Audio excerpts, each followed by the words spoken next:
So patungo sa season ito, si Jonathan Kuminga at Moses Moody ay eligible na nga sa kanilang contract extension sa Warriors. Ngunit hindi pa nga nakakapag-decide ang Warriors front office sa kanilang kontrata. Dahil hanggang ngayon nga ay naghahanap pa rin sila ng pangalawang star player na tutulong sa two-time MVP na si Stephen Curry. Well, sa ngayon nga ay focus ang Golden State Warriors sa former All-Star na si Jimmy Butler. Dahil ayon nga sa mga reports ay si Butler ang nakikita nilang magiging malaking tulong kay Steph. Ganun pa man, para maisagawa nga ng Warriors ang pag-acquire kay Jimmy Butler ay kailangan nga nilang gumawa ng sign and trade sa pagitan nga yan ng mga available nilang mga players. Well, kung titingnan nga natin ang roster ng Golden State Warriors this season, si Kuminga at Moses Moody nga lang ang pwede nilang maging trade assets. At nakadepende pa nga yan kung sakali sa team ng Miami Heat. Dahil alam naman nating hindi basta-basta kumukuha ng player si Pat Riley kung hindi nga niya ito mapapakinabangan ng matagal sa kanilang team. Well, sa ganitong status ni Jonathan Kuminga sa team ng Golden State Warriors, inaasahan na nga ng batang player na ito ang mga ganitong pangyayari dahil sa naging interview nga ni Kuminga kay Anthony Slater ng The Athletic. Ayon nga kay JK ay Diyos nga lang daw ang nakakalam kung ano ang mangyayari sa kanyang karir.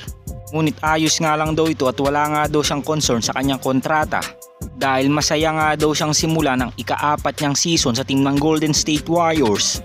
At nagpapasalamat pa rin naman si Kuminga kung magkakaroon man siya ng kontrata o wala sa season ito. At nilinaw pa ng batang player na ito na hindi nga daw ito magiging problema sa kanyang performance. So sa naging paliwanag ni Jonathan Kuminga sa kanyang contract extension sa Warriors, malinaw na tanggap ng batang player na ito kung ano ang mangyayari sa kanya this season. Tina-expect na nga rin niya mga bagay-bagay patungkol sa trade. Lalo na't gustong-gusto nga makuha ng Warriors front office ang former All-Star si Jimmy Butler.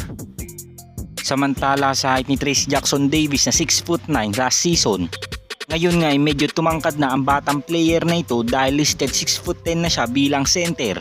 Kung magpapatuloy pa ang pagtaas ng kanyang height bawat season, ayon nga sa mga fans at mga eksperto ay magiging top 5 center nga ito sa buong NBA dahil nandun na nga potensyal ni Trayce Jackson Davis.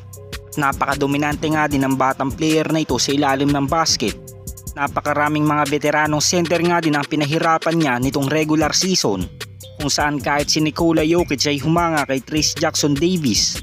Dahil naniniwala nga reigning MVP Nikola Jokic na magiging isang magaling na center nga daw ito sa team ng Golden State Warriors.